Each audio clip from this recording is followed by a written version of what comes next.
Welcome to the Voices of the Caring Place, where hope has a voice and transformation has a story. Every meal served, every bed prepared, every prayer whispered is powered by compassion and community. The Caring Place is more than a shelter. It's a movement fueled by businesses, churches, and everyday heroes working together to change lives. Today, we're honored to welcome volunteer Veronica to the podcast, which will be led by our Director of Community Development, Leanne Navarro. Welcome to the Caring Place podcast.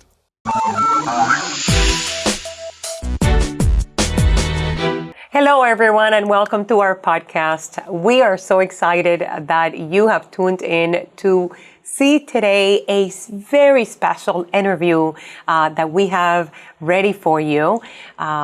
You're in for a treat. I'm here today with Veronica Craig, one of our volunteers, supporters, amazing woman.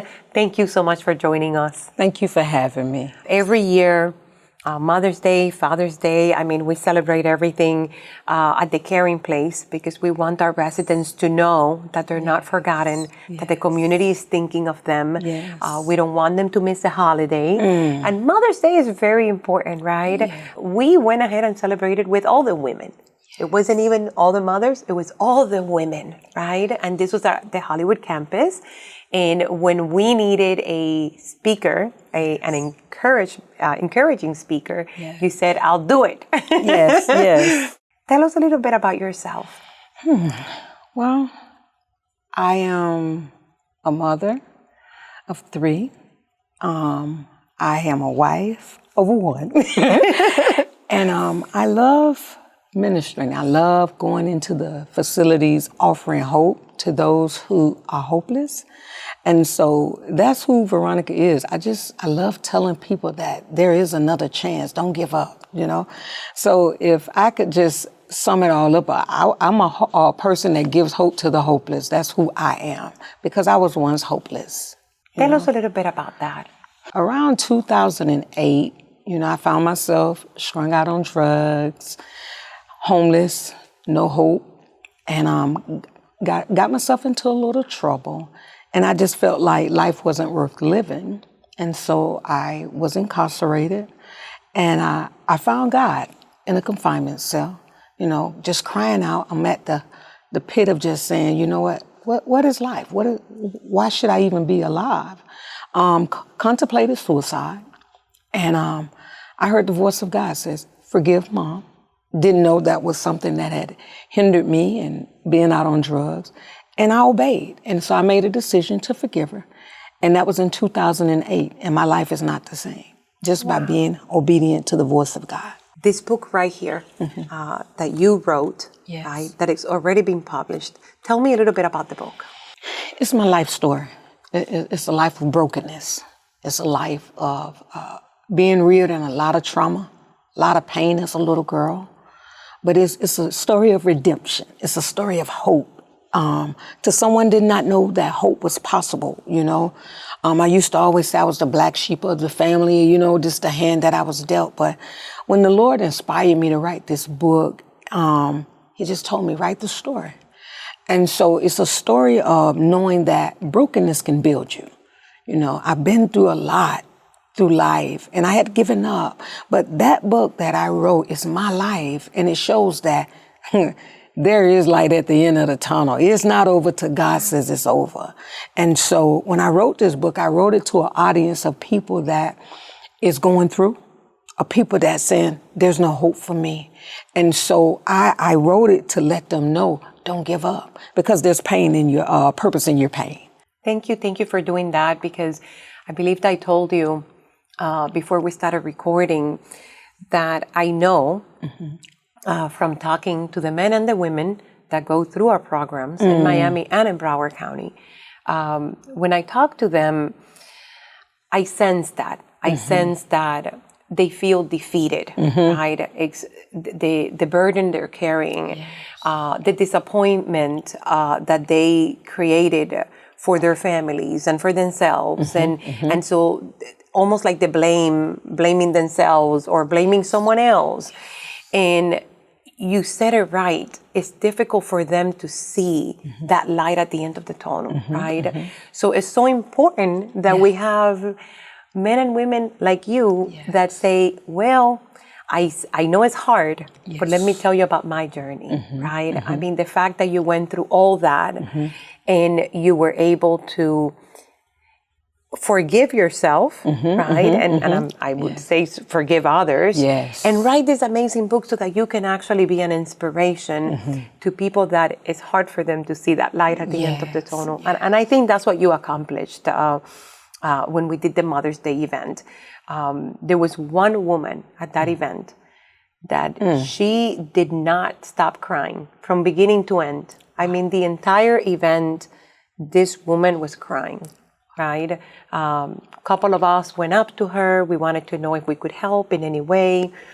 I remember still going up to her before I left. And she just told me, I'm emotional. I'm excited, right? So it was almost like she was crying because she was happy. Yes. But I'm like, only God knows everything that's going through her mind right now, right? When we're having this event, when we're giving gifts, when we have an inspirational speaker, when we have an amazing food. So what is going through her mind at that moment, right?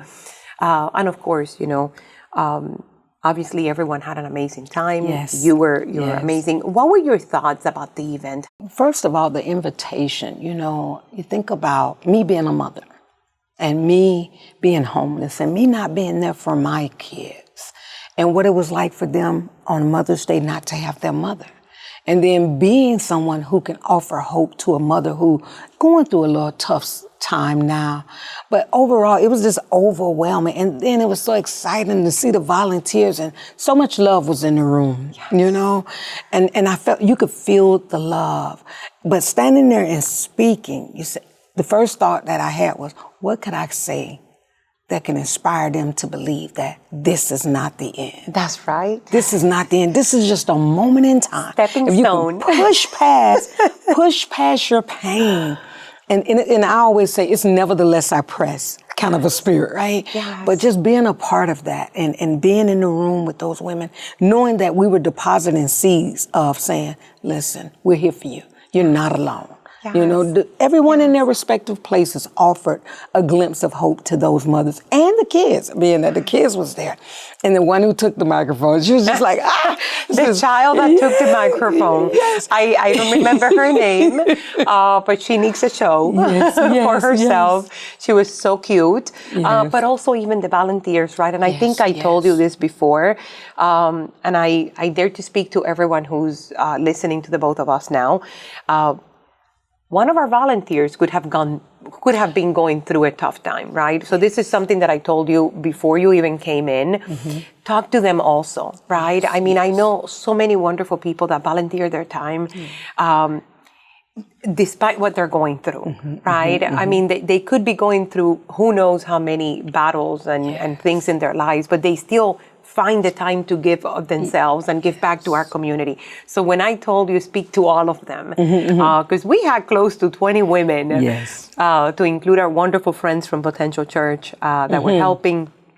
And I told you, speak to all of them, because as women, God knows that we go through so much, right? And also men, right? But being a mother, having, again, these responsibilities, I think it's just a lot for some of us. But thank you for doing that, because I think you did an amazing job there. Thank you. Now, I know you're very active in your church. Would you like to say what church that is? I am a part of Koinonia Worship Center and Village, and me being at that church is not a church that I chose. When I was released from prison, I didn't want to just go anywhere. Right. Because sometimes we just do our own things. I asked God, I said, Lord, what church should I go to? And he led me to this church, and I've been there since 2012 after my release. And so coming in as a layman, I'm now a licensed minister in that church. I do a lot. I do ministry. I come to the Reeves house. I go to Sunrise Mission, another facility that we partnership with. So it allows me to use my gifts, you know, doesn't discriminate about my past. Yes, but no one should. That's already in the past. No one should. You know, but the church itself, it's really helped me to become and evolve into the woman that I am today, utilizing my gifts to just give back. Because Yes. to be a volunteer, I would like to share that when I was in prison, it was the volunteers that actually That came into that moved me. the center. Wow. Yeah, and it was funny Isn't that because something? I was like, I asked the volunteer, I said, how much do you get paid to come here? And she says, we don't get paid anything. Wow. And it was hard for me to believe that someone would come in and offer their time. For free. For free. But that moved me. And now I'm a volunteer. Yes. You know? 'Cause Thank you for doing that. I mean, to everyone out there, if this wasn't an amazing interview, Veronica, you inspired me. I thank you for being so honest and open about your story. Again, not only me, I think everyone who has an opportunity to speak with you can clearly see that there is the light at the end of the tunnel, that there is hope, that they just have to have faith and believe. And of course, put in the work, right? I mean, you asked for forgiveness, you found Jesus, you found a good church when you came back, which by the way, I love them. They volunteer at the center as well, the church, Kinonia. So thank you for that. But if you're listening here, and you're wondering, should I become a volunteer? Should they, Veronica? And then emphatically, yes. Yes. Please do volunteer your time. Yes. Support in any way that you want. I mean, reach out to us. Yes. We have volunteer opportunities 365 days a year. It doesn't have to be constant. Maybe you want to come for a special event like Veronica did, or maybe you want to come more often, or maybe you just want to make a monetary donation. But making a difference is important for those that are hurting in our community. Veronica, thank you for joining us. It's been an amazing pleasure to have you with us. Thank you for having me.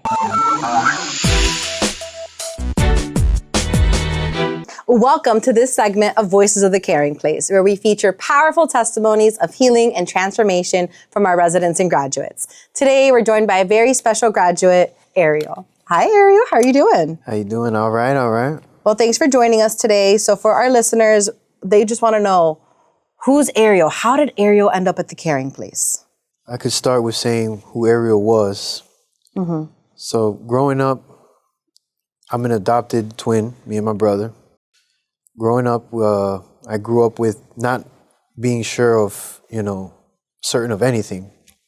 When I started to realize that the parents that were raising me were not my parents, I was starting to be confused. Then they told me that I did have biological parents, and that's when the feeling of neglect started to rise. And then the not certainty of what was my purpose in this, in the world. I said to myself as a kid, school couldn't be it, just that, and then come back home and didn't know what to do. And that's when I started, wondering, there's more after death. There has to be more after death. As a kid, probably 8 years old, 9 years old. And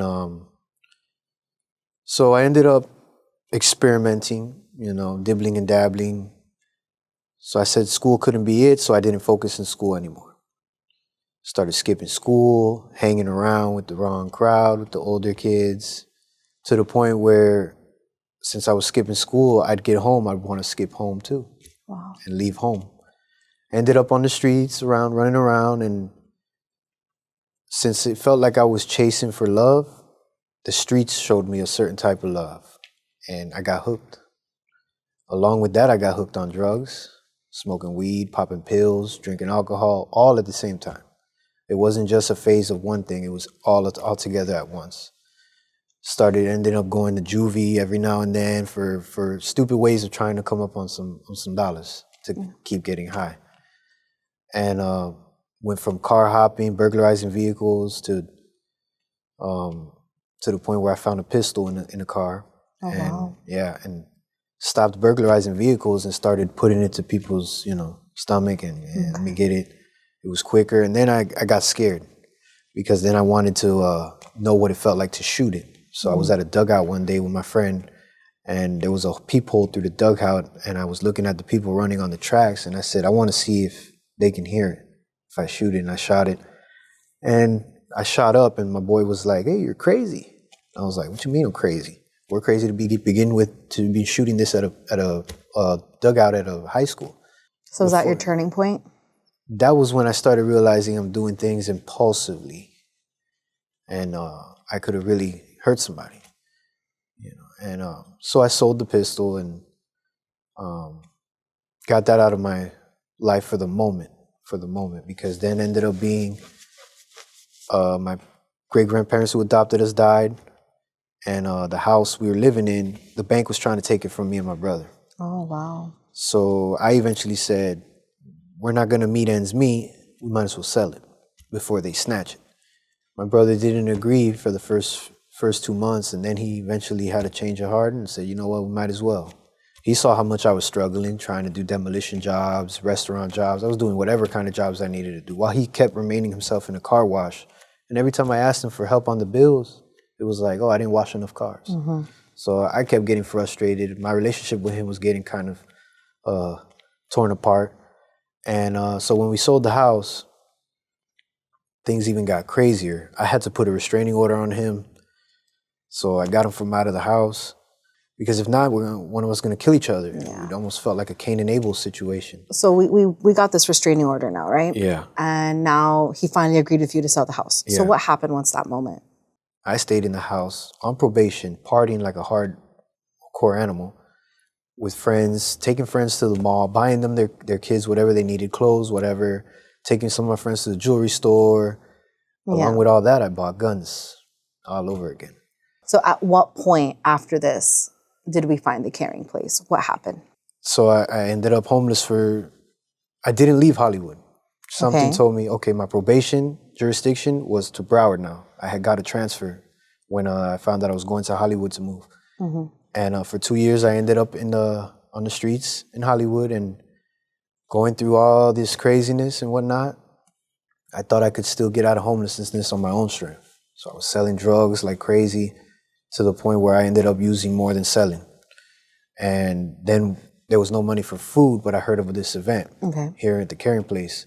So I came and I sat around and I looked around and I was like, wow, man, the life I'm living right now. And then I look around and it doesn't look like, you know, anybody's bothered by their lifestyle like I was. I was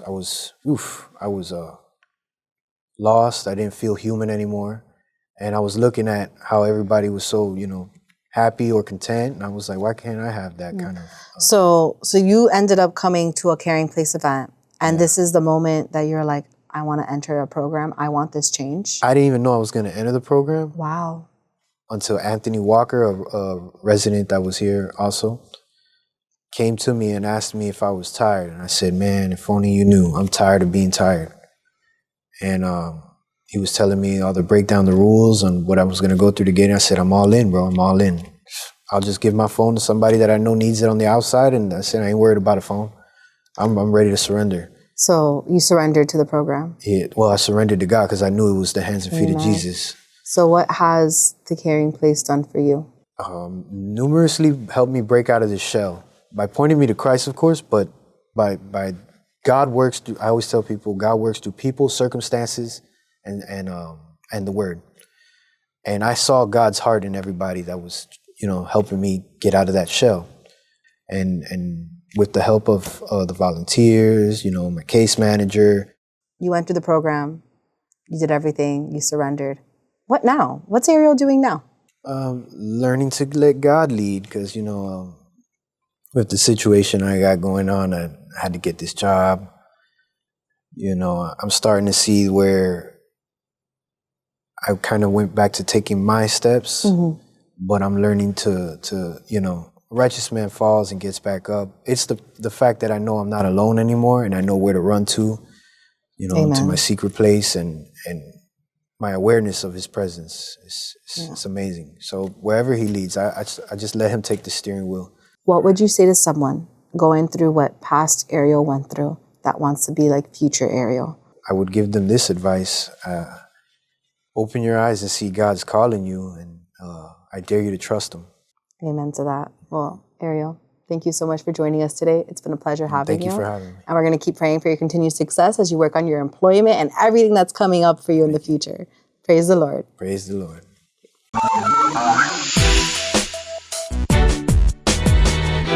Welcome to the Caring Place Spotlight, where we share what's happening across our centers and celebrate the moments that matter most. From community events to everyday acts of kindness, this is your inside look at how care comes to life. Today, we are joined by our Director of Social Enterprise, Paul Bridges. Hi. Hi, how we doing? Great. Thanks for joining us on today's segment. So, for all of our listeners that they don't know what's going on, what is social enterprise and how are you important in the Caring Place? Social enterprise is an enterprise that actually gives back to people in need. So obviously at the Caring Place, we have a thrift store. We just actually relocated our thrift store. We had one on 7th Avenue and one on 50th Street, but we relocated back to one on 3553 Northwest 50th Street. So obviously anybody can come across and look at seeing what treasures and what good things we have and other stuff like that. Always new furniture and stuff coming in every day, so they're more than welcome to come.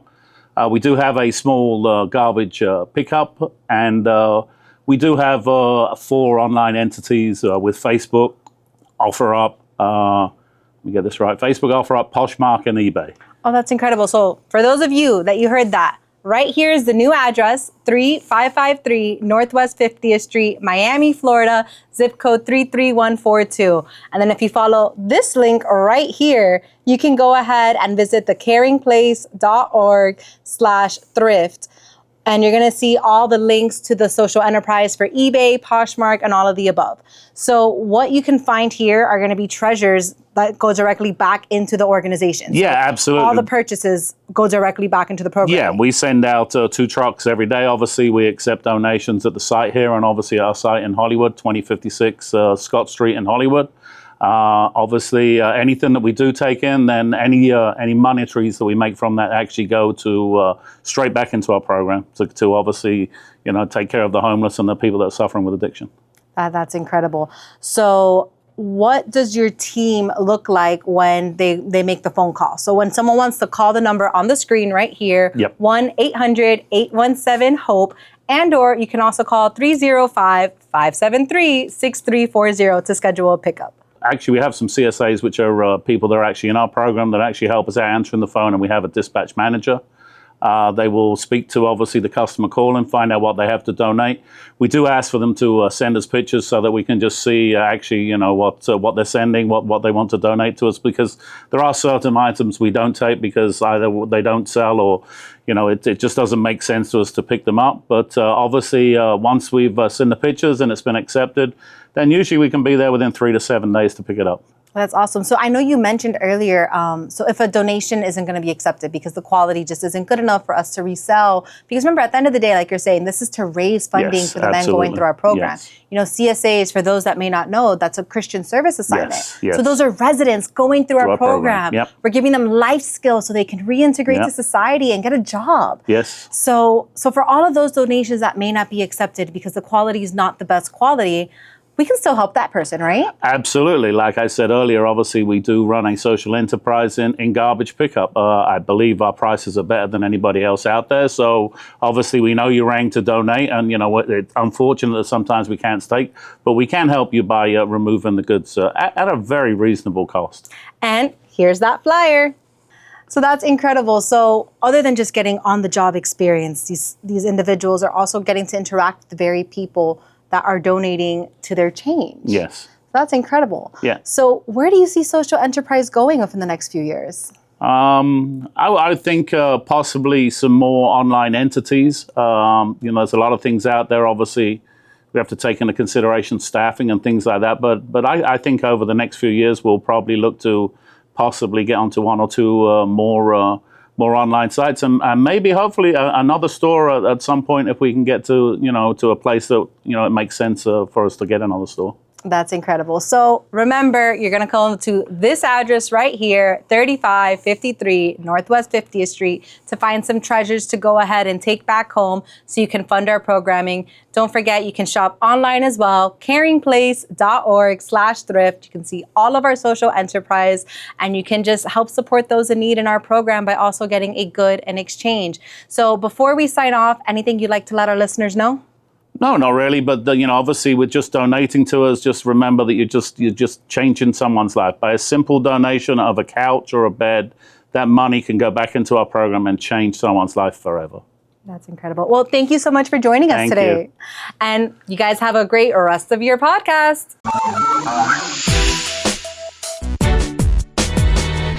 We've just launched our brand new merch store, featuring all the products and merchandise you use every day. But above all, every purchase you make helps provide food and shelter for men, women, and children coming out of homelessness. There's also a big variety of cuddle toys, t-shirts, unisex college sweat jackets, caps, unisex hoodies, tumblers, plus aprons, pillow covers, and so much more. Visit our merch store at www.caringplace.org/merch. Thank you again for tuning into the podcast. Don't forget to like, comment, subscribe, and share the Voices of the Caring Place. Until next time, family.